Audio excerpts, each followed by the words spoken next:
Allah itu kalau sudah ridho, nggak peduli sholat orang itu khusyuk nggak khusyuk, yang Allah pandang kolbunya. Maka orang yang ridho dalam taat, dia tidak pernah merasa GR, nggak pernah merasa taatnya itu sesuatu. Bagi dia, ya Rob, jika sholatku ini untuk mendapatkan ridhomu, tentu tidak mungkin. Kenapa? Sholatku tidak khusyuk. Terus bagaimana? Ya Allah, Engkau maha tahu isi hatiku. Tolong tumbuhkan ridho dalam kolbuku. Maka ridho itu hadiah dari Allah subhanahu wa ta'ala. Ini yang kita minta doa, Allahumma inna nas'alu ridhoka wal. Jadi ridho itu minta. Kalau nggak minta nggak dikasih. Orang-orang sombong kan udah ngerasa GR aja dengan tahajudnya, Senin Kemisnya, apalagi pengajiannya, udah ngerasa saya pasti diridhai Allah. Nah, ini hati-hati, talbisu iblis, apa istilahnya, ghurur ya, manipulasi iblis kalau diterjemahin secara bebas. Kita buat analog. Saya punya teman, punya murid, punya sahabat. Saya ridho kepada dia, saya terima dia. Kalau saya sudah ridho, dia salah, saya maafkan nggak? Kita sayang sama anak kita salah, kita marah, tapi marahnya marah cinta, bukan marah benci. Maka jika Allah sudah ridho kepada hamba, jika ia marah, marahnya marah sayang. Jika Allah ridho kepada hamba, tidak khusyuk pun hamba, Allah terima salatnya. Allah kalau sudah ridho kepada hamba, hambanya tidak sempurna, Allah yang sempurnakan. Itulah makna radhiyallahu anhu wa radu'an. Jadi pada hakikatnya ridho itu dimulai dari Allah, baru kemudian bernatijah, berefek kepada zahir seseorang. Jadi setelah baca raditu billahi robba, amalkan ini juga setiap pagi dan sore. Allahumma inni as'aluka ridhaka wal jannah. As'alu ridhaka boleh, as'aluka ridhaka boleh ya. Itu harus diminta, dan bagi saya itu wajib itu. Nggak minta ridho, mampus kita. Sholat kayak gini, baru takbir udah hilang kemana-mana ya. Ruku, tes aja deh ya. Saya nggak yakin sholat saya diterima Allah kalau ngandelin khusyuk. Padahal kata orang, saya ngaji tarekatnya lama Pak, ngaji hadisnya lama kata orang. Tapi kan saya tahu diri saya sendiri, aib saya ngerti. Orang aja yang bilang abuya, ustadz, itu kan gelar manusia. Di hadapan Allah belum tentu gelar itu laku. Maka minta ridho. Inilah doa Al-Imam Abul Hasan Asy-Syadzili. Ya Allah, jadikan aku orang yang Engkau cintai, yang Engkau ridhoi. Kalau Allah sudah cinta dan ridho, salah paling dicubit. Cubitnya gemes. Tahu gemes ya? Apa istilah kampungnya Pak? Galinggaman. Ya. Kosakatanya harus diulang lagi Pak. Galinggaman. Betul. Jadi kalau makhluk pun bisa begitu, maka Allah aula bidzalik. Allah lebih sempurna daripada itu. Jadi Allah itu gemesnya lebih dahsyat daripada gemesnya seorang ayah ibu kepada anaknya, kekasih kepada kekasihnya. Allah jatuh cinta kepada Nabi Adam. Maka Nabi Adam, dibuatlah skenario Nabi Adam itu salah, tapi salahnya Nabi Adam itu benar. Kalau Nabi Adam tidak salah, kita nggak ngumpul malam ini ya, nggak ada pengajian beginian, benar nggak? Ruh kolbu itu makanannya majelis begini Pak. Girang kolbu itu, kalau dia girang dia bisa nangis, dia bisa senyum, dia bisa bahagia, tahu-tahu udah azan aja. Itu girangnya kolbu. Jadi kalau kita pakai jamnya, jam dinding itu emang terasa lama. Tapi kalau pakai jam kolbu, yang lama terasa sebentar, yang sebentar terasa lama. Itu sebabnya kalau ada riwayat Nabi Adam itu sujudnya 40 tahun, saya percaya. Tapi riwayat yang sahih menurut saya 40 hari. Jadi ketika beliau diusir, ihbitu itu kan bahasa Arab habit, jatuh atau turun dari khayangan, kan kira-kira begitu ya, khayangan surga, turun ke bumi. Beliau sadar dan beliau sujud. Allah itu sangat girang melihat hambanya sujud, nangis. Maka disebutkan dalam banyak hadis Nabi yang dari hadis qudsi, wahai hambaku ya, jika engkau tidak merasa berdosa, aku akan datangkan hamba-hamba yang berdosa, lalu mereka minta ampun kepadaku. Jadi kalau kita ini merasa suci tiap hari, nanti kita dihabiskan oleh Allah. Allah ganti generasi ini, dan datanglah orang-orang para pendosa, dan para pendosa ini manja kepada Allah. Ya Allah, saya salah, tolong maafin. Pernah gak melihat anak kita minta maaf kepada kita? Atau teman, pasangan, kekasih, setelah dia ngaku salah, cinta berlebih. Saya ketemu naik Grab, dia cerita tentang istrinya yang melakukan kesalahan besar. Kalau kita mungkin kita bunuh kali istri yang begitu. Istrinya minta maaf, dia nangis, istrinya nangis. Dia cerita kepada saya, Ustadz, saat itu cintaku kepada istriku bertambah setiap hari, terus nambah. Jadi kadang-kadang orang itu mesti salah dulu baru jadi benar. Ya, alhamdulillah. Maka ridhonya orang yang taat tidak merasa suci, tidak merasa sempurna, merasakan bahwa ya Rabb, ini ibadah anugerah darimu. Ridhonya orang yang maksiat apa? Cepat kembali kepada Allah Subhanahu wa ta'ala ya.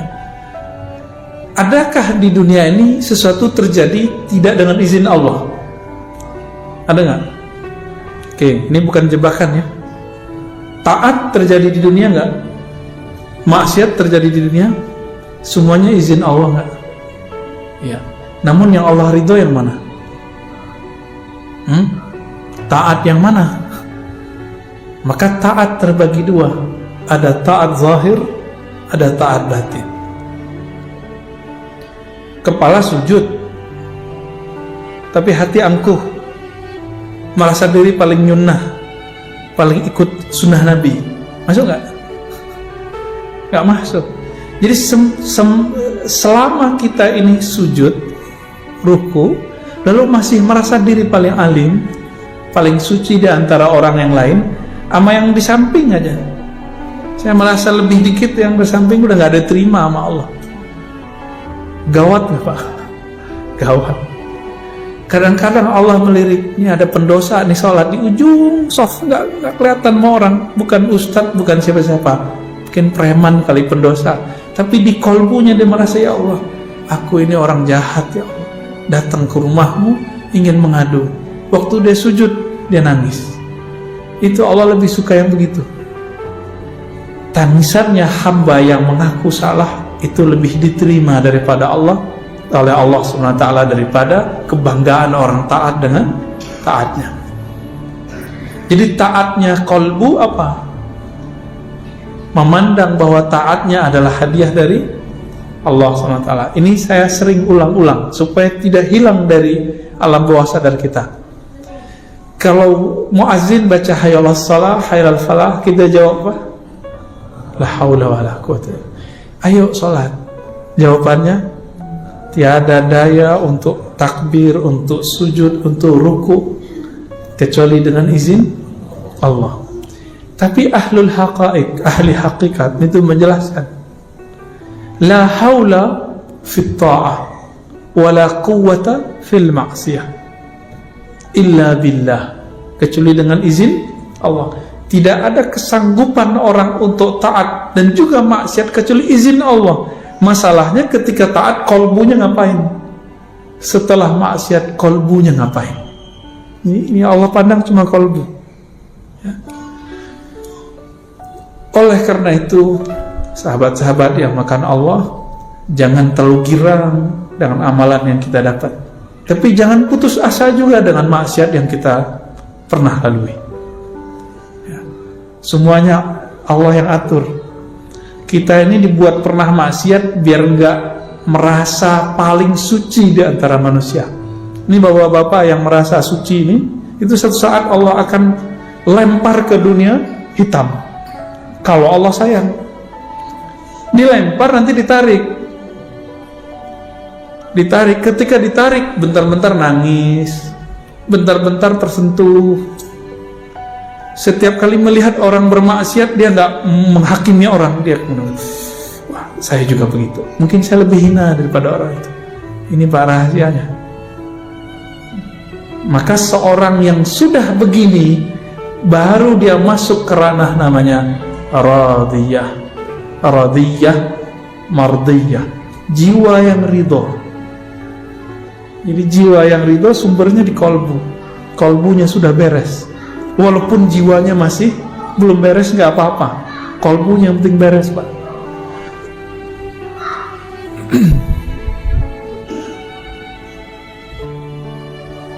Ketika disebut ridho, lalu kita baca tadi doa tadi, raditu billahi rabbah, zikir tadi. Apa kata Nabi dalam hadis Abu Daud? Orang yang meninggal, yang mati di waktu paginya dia baca raditu billah, atau sorenya dia baca raditu billah, maka dia mati syahid. Sekarang kita tanya, arti asli dari syahid apa? Syahidayash hadu, menyaksikan. Apa yang dia saksikan? Perbuatan Allah subhanahu wa ta'ala. Karena dia tahu Allah yang berbuat, dia ridho, maka dia disebut syahid. Itu artinya mati syahid. Kenapa para pejuang itu kalau kegores badannya, dia senang, Pak, girang, rohaninya girang, ketusuk badannya sakit, tapi kolbunya bersyukur kepada Allah. Itu kalau dia jihad dengan kolbunya, dengan ruhnya. Maka nanti para syuhada disebutkan dalam Sahih Bukhari dan Muslim, jika dia mati, dia minta dihidupkan lagi. Ya Rabb, hidupkan aku, ahyini. Jika aku hidup, matikan lagi Allah dengan syuhada. Hidup lagi, mati lagi, hidup lagi, mati lagi. Jadi kecanduan. Jadi para syuhadanya ada kecanduan. Ketika ditusuk, mati, itu dia merasa bahagia. Inilah yang disebut oleh Allah Ta'ala, bal ahya'un inda rabbihim yurzaqun. Mereka hidup di sisi Allah. Kenapa? Karena mereka ridho. Jadi kalau mau jadi pejuang di akhir zaman, belajar ridho, Pak. Ini baru pecah-pecah dikit, tersinggung dikit, baper ya. Enggak, orang ridho itu di atas sabar. Maka Imam Ibnu Abi Bakar Ar-Razi mengatakan apa? Jika kamu tidak sanggup ridho, sabar aja. Berarti sabar di bawah ridho. Coba bandingkan nih makom sabar dengan ridho. Innallaha ma'as sabirin. Sesungguhnya Allah bersama orang yang sabar. Bagi ahli kalam, ahli akidah, kebersamaan ini majazi. Tapi bagi ahli hakikat, ahli qalbu, ahli rohani, ini ma'iyyah hakikiyah, kebersamaan hakiki. Allah benar-benar membersamai orang sabar. Sabar di atasnya sabar ada ridho. Kebayang, jika orang sabar bersama dengan Allah, kira-kira orang ridho bagaimana dengan Allah? Kebayang ya? Orang sabar itu punya backup. Kalau kita nih misalnya di backup oleh jenderal ini, preman itu, tapi belum tentu kan backup itu Allah, orang itu sayang sama kita kan belum tentu. Tapi kalau ridho, di atasnya sabar, backupnya abadi. Kalau sabar ada batasnya, kalau ridho unlimited. Inilah kalamnya Sayyidina Nabi SAW. Apa kata beliau kepada ahli Badar? Ya'malu ma syi'tum fa innallaha qad ghafara lakum. Hai sahabatku ahli Badar, kekasih-kekasih Allah, 313 orang melawan ribuan orang. Mereka ridho, nggak satu pun mengeluh. Ingat, nggak satu pun mengeluh, karena mereka ridho. Ya Rabb, kami ridho, walaupun musuh 1 juta pun kami ridho. Cuma 313, Pak. Jangan dikira waktu kafir Quraisy perang itu nggak ada jin yang ikut. Banyak jin ikut, jin-jin kafir pada ikut. Jumlah orang Islam cuma 313. Akal kita, maka beragama jangan hanya pakai logika biasa, harus pakai rasionalitas tingkat nabi, tingkat wahli. Matematika kita biasa, 1 tambah 1 2. Tapi kalau matematika kenabian, kewalian, nggak begitu. Satu orang bisa jadi kekuatannya ada dalam dirinya sama dengan 1000 orang. Masih ingat kisahnya Sayyidina Umar? Diminta oleh gubernur Amr bin Al-As, minta 4000 prajurit, yang dikirim cuma 4. Masih ingat? Jadi Umar kirim cuma 4 orang. Permintaannya berapa? 4000. Diprotes. Si gubernur bilang, wahai Amirul Mukminin, saya nggak main-main. Saya minta 4000, ente kasih 4 orang. Ini main-main ini. Umar kirim lagi. Kamu nggak tahu, 1 orang yang saya kirim itu spirit yang ada dalam dirinya sama dengan 1000 orang. Nah, ini yang mau dicari ini. Ini kekuatannya bukan di mulut, bukan di takbir-takbiran mulu, Pak, ya. Ini katanya kalau udah bisa takbiran bentak orang sudah bisa berjuang. Sorry, nggak masuk. Ya, apa kata Nabi ketika orang suka takbir bentak? Irba'u ala anfusikum. Nanti kan dari sebelum 2004 nih kejadian lagi nih. Tunggu aja, Pak. Ya, antum udah lupa nih dengan ceramah ini. Ya. Orang nanti akan bertakbir lagi untuk bentak ustaz. Bertakbir lagi bentak Habib. Nanti begitu, Pak. Ya. Dikira kalau udah takbir itu benar. Ya belum tentu. Nabi itu bareng dengan sahabat. Mereka takbiran. Takbirnya lebay, berlebihan. Apa kata beliau? Irba'u ala anfusikum. Besarkan nama Allah itu di dalam dirimu dulu, baru takbir keluar. Gitu makna bebasnya. Ya. Kenapa? Yang kamu panggil itu bukan orang, bukan zat yang tuli, bukan zat yang jauh, dia dekat bersama kita. Nah, kembali ke hadis Al-Badr tadi. 313. Karena mereka awalnya ridho, lalu kemudian Allah pun ridho. Apa kata Nabi? Udah kalian bebas mau ngapain? Allah telah ampuni kalian. Maka di antara ahlul badar itu ada yang tetap taat, ada yang hari ini taat, besok maksiat, besok taat, begitu terus. Karena nggak ada jaminan kita tobat hari ini besok nggak dosa. Jadi kecanduan taubat wajib, jangan kecanduan maksiat. Jadi taubat nasuha bukan sekali, taubat nasuha berkali-kali. Oh, saya ntar aja ditobat. Bukan begitu, taubat itu berkali-kali. Besok saya maksiat lagi, niat apa enggak? Kalau antum niat baru main-main namanya. Yang penting hari ini kita enggak niat, itu baru disebut tobat.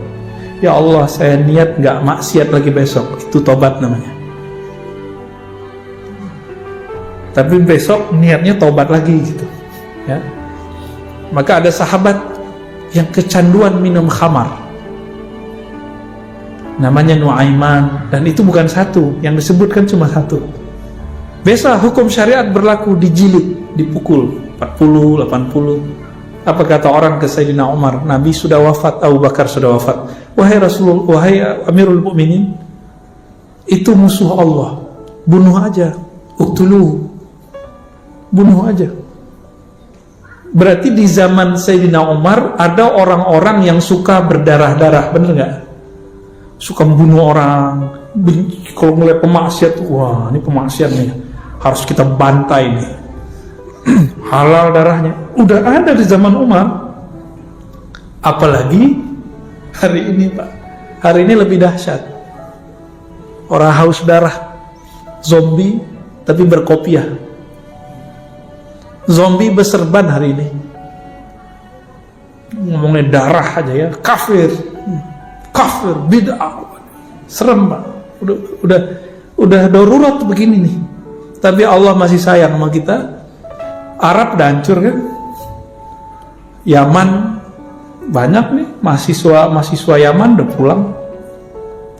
Saya ketemu juga kawan-kawan di Eropa, dia asli Yaman, gak mau balik lagi. Apalagi Saudi yang nyerang Houthi Yaman, Irak udah hancur, Syam udah hancur. Sisa Turki bukan Arab, Pak. Turki itu bukan orang Arab ya. Turki itu punya nostalgia zaman Khilafah Utsmaniyah, tapi sebenarnya nggak berdaya juga. Gertakan aja yang kuat. Saya kalau ceritain persoalan Turki kan pada nggak percaya ntar. Ya, banyak masalah sebenarnya. Berita yang kita dengar itu kan cuma separuh aja. Ya, yang sebenarnya kita nggak dengar, Pak.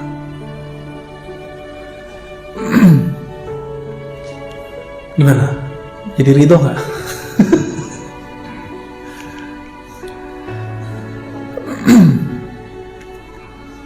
Jadi ridho melahirkan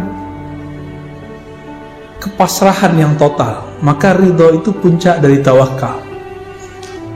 Oleh karena itu ada thariqah paling cepat supaya kita ridho. Zikirnya sudah kita tahu semua. Sekarang maknanya yang ditambahkan. Apa zikirnya? Qulu la ilaha illallah. Bacalah la ilaha illallah, tapi maknanya ditambah. La ilaha, tiada yang aku cintai kecuali Allah. Itu makna la ilaha, tiada yang berbuat kecuali Allah. Kalau benar nih kita cinta sama Allah, maka semua perbuatan Allah kita ridho, kita cinta. Berarti ridho sudah masuk dalam diri. Jadi apapun pekerjaan hari ini, Bapak Saudara makan Allah, apapun rezeki kita hari ini, besok, tahun depan, ridho nggak nih? Nggak yakin ya? Imam Abdul Hasan Sazili ngancem, apa kata beliau? Wailun summal wail, al-wail summal wail. Celaka, celaka, celaka. Orang yang ngaku percaya kepada Allah tapi tidak ridho kepada takdir Allah. Maka berkali-kali saya tanya, ridho nggak nih kondisi begini? Nabi dulu pernah nggak makan 3 tahun, nggak makan kecuali daun-daun. Kalau zaman kayak gitu nanti muncul gimana? Antum mesti nyembah Allah dan bernabikan kepada Nabi Muhammad gak? Atau bilang, katanya kita nih bersama Allah, kok gak ada bantuan dari Allah? Sahabat Nabi pernah nanya loh di Quran, apa kata mereka? Mata nasrullah.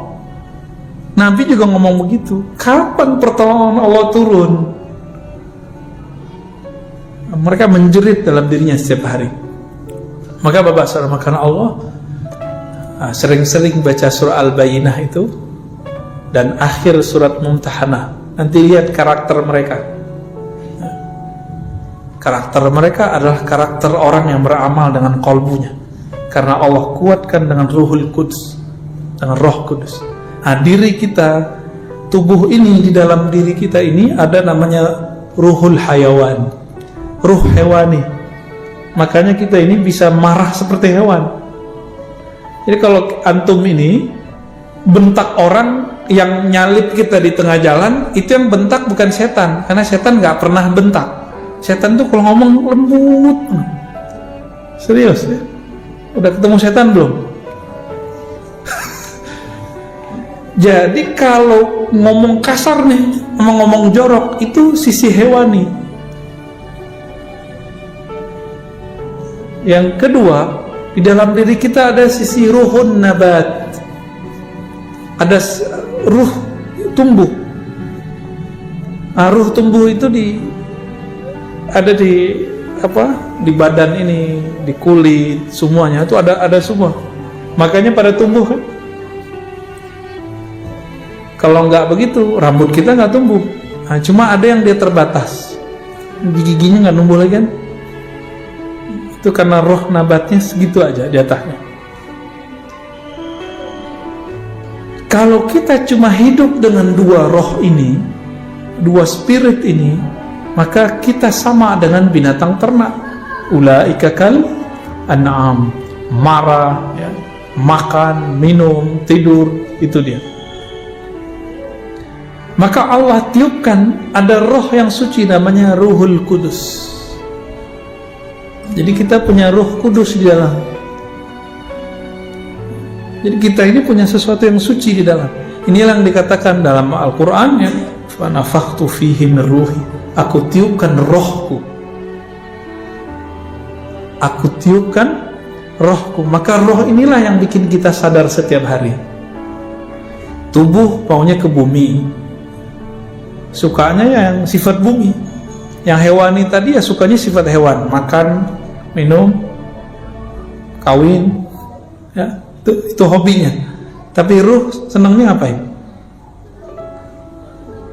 Ruh itu yang disebut di dalam hadis al-ihsan an ta'budallaha ka'annaka tarah. Jadi kalau apa dalilnya saya ngomong begini, ya dalilnya itu Islam, iman, ihsan. Al-Islam itu di zahir, al-iman itu di akal, al-ihsan itu pada ruh. Ruh itu maunya bertemu, maka hadisnya engkau ibadah seakan bertemu dengannya. Karena ruh itu yang ada di situ sifat cinta. Jadi cinta yang hakiki itu yang ini dia. Ya. Ruh inilah sumber dari ridho tadi. Semoga pada malam ini Allah pandang kita dengan ridhonya. Amin ya rabbal alamin. Wassallallahu ala nabiyina Muhammad. Gimana? Udah? Mau tanya jawab? Enggak sempat kali ya? 5 menit lagi. Ya. Ya. Bisa. Kita ada acara bisa. Masih sempat? Oke, baik. Ya. Gimana, Pak? Pemilu kalah, ridho nggak? Dulu Pak ya, syukur. Dulu kita bisik-bisik yang anti sama buat jalan tol. Sekarang dia menikmati selfie lagi. Jadi memori manusia itu pendek, Pak. Pendek sekali. Sangat-sangat pendek. Jadi jangan percaya orang dengan dia hari ini. Tunggu aja, Pak. Hati itu berubah cepat, bukan main. Kecepatan korbu itu berubah lebih cepat dari kecepatan cahaya. Cuma zahirnya kadang-kadang terlambat. Ya. Itu sebabnya Nabi sering berdoa, ya muqallibal qulub, hadis sahih Bukhari, wahai yang membolak-balik hati. Ya. Saya menyaksikan dalam diri saya perubahan-perubahan itu, ya. Berubah, dulu senang ini jadi nggak senang, dulu benci jadi suka, dulu suka jadi benci. Tapi ada yang nggak pernah saya benci, mau dia salah gimana dia tetap senang. Nah, itu yang disebut cinta. Kalau nggak namanya simpatisan. Maka murid dalam tradisi ilmu zikir itu ada dua, ada murid hakiki as-sadiq, ada murid al-kazib. Jadi jamaah itu ada dua, ada jamaah simpatisan, ada jamaah hakiki. Kalau simpatisan itu mau cari pembenaran dari si ustadz. Kebetulan pemahaman ustadznya bisa menguatkan pemahaman dia. Tapi kalau jamaah hakiki itu bertahan sampai kiamat nanti, bahkan tembus sampai ke Shiratal Mustaqim. Nanti ditunggu nanti di depan surga sama gurunya itu. Itu yang mana? Yang murid jika dia ngaji kepada gurunya karena ingin mencari kebenaran, bukan mencari pembenaran dari dalam dirinya. Nah, kita yang mana nih, Pak? Ya, mohon maaf, kebanyakan orang begitu. Itu sebabnya Cuma beda dikit di politik orangnya dibenci, beda dikit dalam persoalan fikih dibenci. Saya menyaksikan sendiri, Habib tengkar sama Habib itu cuma karena persoalan politik, kebawa-bawa sampai ke persoalan agama. Nih ada Habib lagi tengkar masalah melihat Allah, ya kan? Ustaz mungkin nggak melihat Allah 40 kali, ya itu sebenarnya nggak usah dibahas karena si Habib A ini beda politik dengan Habib B. Jadi persoalan politik ini dibawa-bawa ke agama. Kenapa? Karena kecintaannya kepada Habib bukan kecintaan hakiki. Dia cinta karena pilihan dia sama masih Habib. Kalau udah beda, oh ini bukan Habib gue nih, ya, tuh Habib palsu gitu. Jadi Habib yang asli itu yang ikut dia, bukan dia yang ikut Habib. Gimana kira-kira? Kuat nggak antum ntar dengan perubahan-perubahan begitu? Ya, Nabi Musa diuji itu, maka diuji Allah zahirkanlah Nabi Khidir dengan pantangan semua yang Nabi Musa tidak suka. Tapi Nabi Musa masih tetap ikut Nabi Khidir karena Nabi Musa adalah murid sejati. Keceplosan juga sih. Ini kenapa ini Khidir? Tapi dia bukan berarti mengingkari Nabi Khidir, dia cuma nanya, maklum orang nanya, ya. Dan saya berdoa, kita berdoa semoga kecintaan kita kepada Allah, kepada Rasulullah, kepada pewaris Rasulullah itu cintanya sejati, bukan cinta karena kita mencari pembenaran. Amin ya rabbal alamin. Allahumma rzuqna as-sidqa fil hubb. Allahumma awsilna ila hubbika. Ya Allah, sampaikan kami kepada hakikat cintamu.